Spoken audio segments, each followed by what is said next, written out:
नमस्ते मित्रों, कथानिधि चैनल पर आपका बहुत बहुत स्वागत है। हमारी आज की कहानी का नाम है झूठे बर्तन। तो चलिए कहानी शुरू करते हैं। आज बहुत तेज बारिश हो रही थी। सारे रास्ते और गलियां पानी से सराबोर हो चुके थे। शाम का समय था, ऑफिस की छुट्टी हो चुकी थी। हर किसी को घर जाने की जल्दी थी। इस कारण से सड़कों पर जाम लग रहा था। राघव और उसकी पत्नी रश्मि बाइक पर थे। जैसे तैसे अपनी बाइक को चलाते हुए राघव गलियों में से रास्ता निकाल निकाल कर अपने घर तक पहुंचा था, पर दोनों ही पूरी तरह से भीग चुके थे। जैसे ही दोनों घर में घुसे, रश्मि की नजर बाहर सूखते अपने कपड़ों पर पड़ी, जो सूख क्या रहे थे बल्कि पानी में पूरी तरह से नहा चुके थे। और सबसे बड़ी बात, वहां सिर्फ रश्मि के ही कपड़े थे। घर के बाकी सारे सदस्यों के कपड़े अंदर जा चुके थे। ये देखकर रश्मि को बहुत गुस्सा आया, पर बोले क्या। आते ही घर की शांति भंग करना उसे अच्छा नहीं लगा। घर में सास ममता, जेठानी रीतु, ननद शालू सभी थे, लेकिन किसी ने भी उसके कपड़े उठाना ठीक न समझा। अभी दोनों घर में अंदर आने को ही थे कि इतने में जेठानी रीतु ने आकर रोका। अरे अरे, अंदर कहाँ चले आ रहे हो तुम दोनों पूरी तरह से भीग चुके हो। कपड़ों में से भी पानी रिस रहा है। तुम लोग पीछे के दरवाजे से आओ, जिससे कि फर्श गंदा ना हो। दोनों को भी इस बात में कोई समस्या नहीं थी, तो दोनों पीछे के दरवाजे से घर में दाखिल हुए। पीछे के दरवाजे से दोनों का कमरा बिल्कुल नजदीक होता था, साथ ही बाथरूम भी। पर कपड़े लेने के लिए तो कमरे में जाना ही पड़ता ना। आखिर राघव ने शालू का आवाज लगाई, शालू जरा मेरे कपड़े ला दे। उसकी बात सुनकर शालू ने जवाब दिया, जी भैया अभी लाई। शालू फटाफट कपड़े ले आई और राघव उन्हें लेकर बाथरूम में चला गया। रश्मि ने शालू की तरफ देखा और कहा, शालू जी मेरे भी कपड़े ला दीजिए ना। सुबह जाते समय मैंने अपने कमरे की ड्रेसिंग टेबल पर ही रख दिए थे, ताकि अगर शाम को बारिश में भीग गए तो किसी को कपड़े ढूंढने में परेशानी ना हो। शालू ने रश्मि की तरफ ऐसे देखा जैसे रश्मि ने उसके हिस्से की प्रॉपर्टी मांग ली हो। मुंह बिगाड़ते हुए बोली, भाभी मैं आपके नौकरानी नहीं हूँ, आप खुद जाकर ले लो। वैसे भी ननद को काम नहीं बताते हैं, पता नहीं आपको। शालू टकासा जवाब देकर चली गई और रश्मि अपना सा मुंह लेकर चुप रह गई। खैर, थोड़ी देर के बाद राघव नहाकर निकला, तब तक रश्मि वहीं खड़ी रही। राघव अंदर जाने लगा तब रश्मि बोली, राघव जी मेरे कपड़े ड्रेसिंग टेबल पर ही रखें, प्लीज आप ला दीजिए ना, ताकि मैं भी नहा लूं और कपड़े बदल लूं। मुझे बड़ी ठंड लगने लगी है। राघव कमरे में जाकर रश्मि के कपड़े लेकर आ गया और उसे दे दिए। साथ ही साथ काम भी बोल दिया, मेरे कपड़े भी धोकर सुखा देना। रश्मि फटाफट बाथरूम में गई और उसने अपने कपड़े वहां रखे। उसके बाद बाहर जो कपड़े रस्सी पर सूख रहे थे उन्हें उतार कर ले आई। नहाकर अपने और राघव के कपड़े धोकर पीछे बालकनी में रखी हुई वॉशिंग मशीन में सुखाकर अंदर कमरे में ही ले आई और अपने कमरे में ही 3-4 नाड़ों को जोड़कर उसकी एक रस्सी बना ली और उसे खिड़की से दरवाजे तक बांधकर उसी पर कपड़े सूखने के लिए डाल दिए। अभी अपने बालों को सुखा ही रही थी कि तब तक रीतु, उसकी जेठानी, उसके कमरे में आई और उससे बोली, मैडम अगर तुम्हारा बनना ठन्ना हो गया हो तो रसोई में आकर तुम्हारे लिए पकौड़ी तल लो। सब लोगों को तो मैंने चाय पकौड़ी बनाकर खिला दी है, अब खुद के लिए तो तुम ही बना लो। यहाँ दिन भर घर के काम करके मैं भी थक गई हूँ और मेरी भी गर्म पकौड़ी खाने की इच्छा है। मैंने अपने लिए तो बना लिए, तुम बस अपने लिए बना लो। इतना कहकर रीतु अपने कमरे में निकल गई। रश्मि को बड़ा बुरा लगा, लेकिन अगर सबके लिए पकौड़ी बन चुकी थी तो मेरे लिए भी तो बना लेती। पर इस घर में बोलने का कोई मतलब ही नहीं था। वो जानती थी वो इस घर की छोटी बहू थी, इसलिए किसी को काम के लिए नहीं बोल सकती थी। पर हाँ, घर का कोई भी सदस्य उससे कोई भी काम करवा सकता था। भूख तो बहुत लगी थी, ऊपर से ठंड भी लग रही थी, तो गर्मा गर्म चाय पीने की इच्छा हो रही थी। आखिर अपने बालों को बांधकर रसोई में आई और पकोड़े तलने लगी। तब तक चाय भी ठंडी हो चुकी थी। पकौड़ी तलकर खुद की चाय गर्म कर वह अपने कमरे में ले आई। अभी पहली पकौड़ी अपने मुंह में रखी ही थी कि इतने में सास ममता कमरे में आ गई और आते ही कमरे में कपड़े सूखते देखकर बोली, बहू और कोई जगह नहीं मिली तुझे कपड़े सुखाने के लिए?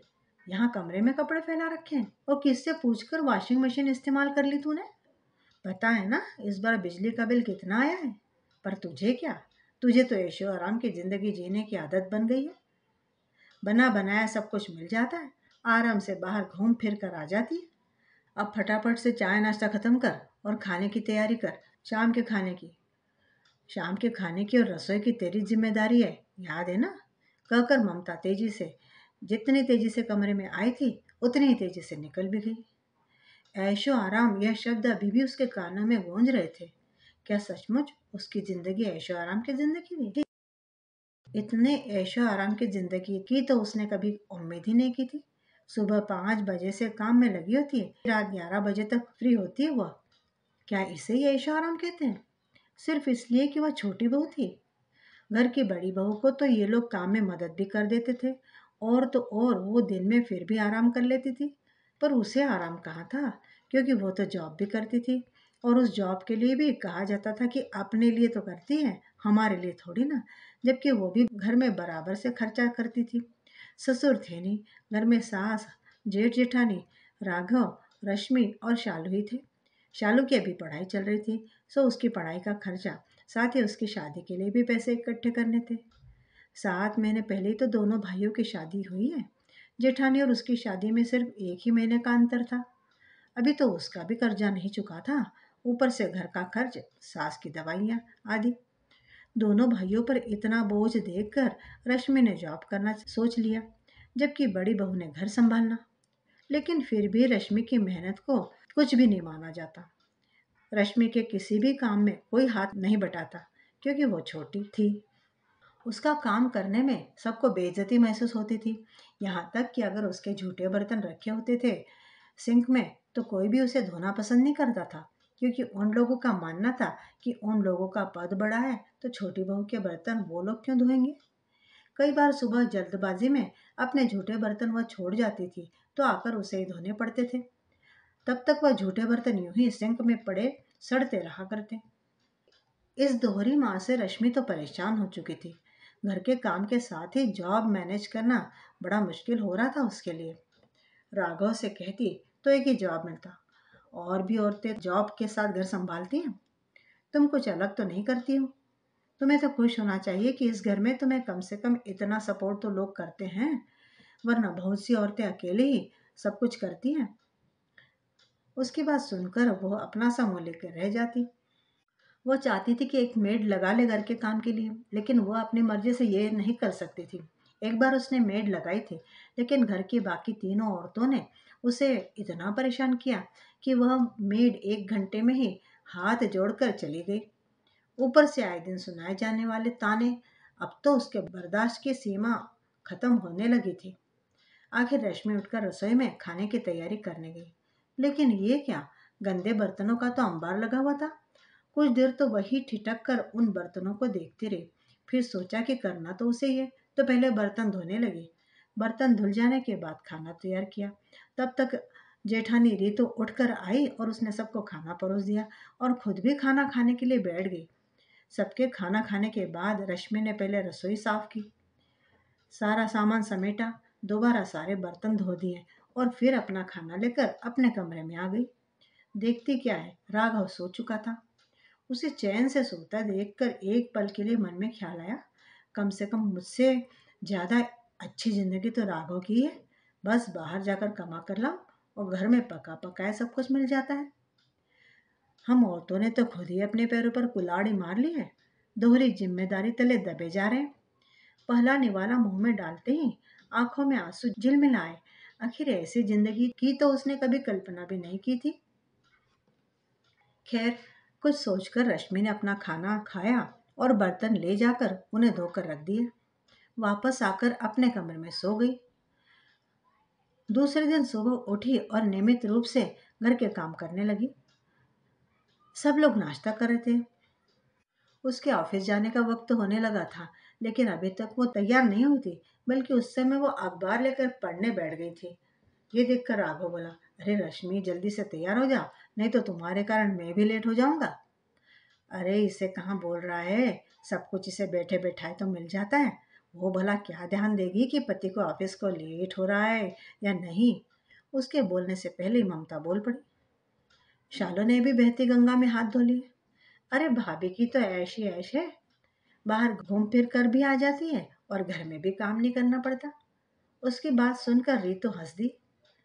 ये देखकर रश्मि बोली, नहीं, मैं नहीं जा रही हूँ। आप अपना नाश्ता खत्म करो और चले जाओ।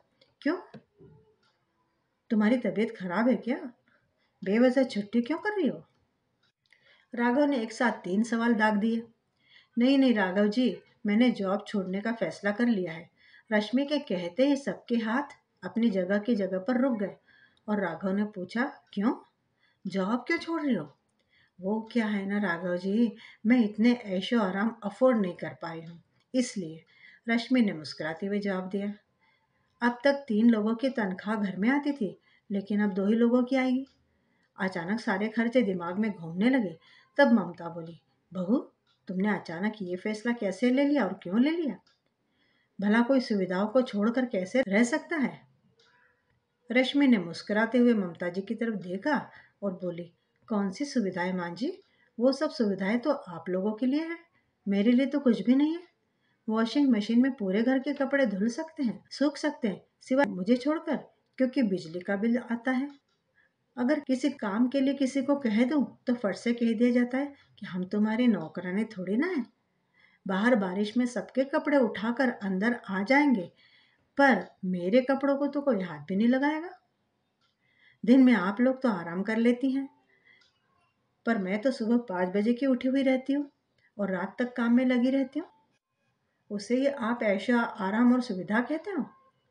उसकी बात सुनकर राघव बोला, ठीक है, मानते हैं काम का बोझ थोड़ा ज्यादा है तुम पर, तो सब लोग मिलजुल कर लेंगे ना। तुम्हें नौकरी छोड़ने की क्या जरूरत है? पता है ना अभी पैसों की कितनी जरूरत है। शालू की पढ़ाई चल रही है और फिर उसकी शादी का भी देखना है, उसके लिए भी तो पैसे चाहिए। कर्जे चुका रहे हम, अभी तो हम, माँ की दवाइयाँ चल रही है, घर का खर्चा। क्या सबकी जिम्मेदारी मेरी है? तो फिर मेरी जिम्मेदारी किसकी है? मैं अकेली दोहरी मार क्यों झेलूं?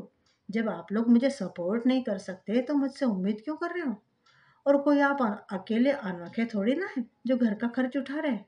और भी तो मर्द हैं जो अपने घर के खर्चे खुद उठाते हैं, सारी जिम्मेदारियां खुद उठाते हैं।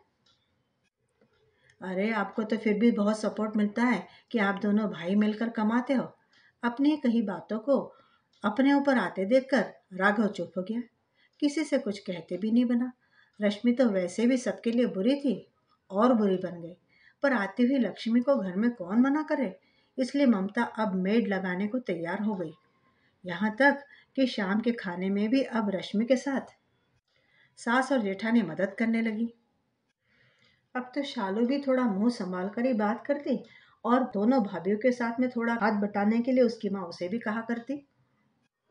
रश्मि मन ही मन सोचा करती कि उसने अच्छा ही किया था जो घर के कामों को लेकर लड़ाई झगड़ा करके घर की शांति को भंग नहीं होने दिया था, बल्कि अपने दिमाग से काम लिया और छोटी सी आइडिया करके और घर की सारी व्यवस्था को सुचारू कर दी। तो मित्रों, कहिए आपके क्या विचार है इस कहानी के बारे में? कमेंट करके बताइएगा ज़रूर। और चैनल पर नए हो तो चैनल को सब्सक्राइब भी ज़रूर कर लीजिएगा। मिलती हूँ दोबारा बढ़िया सी कहानी के साथ। तब तक विदा। आपका दिन शुभ हो।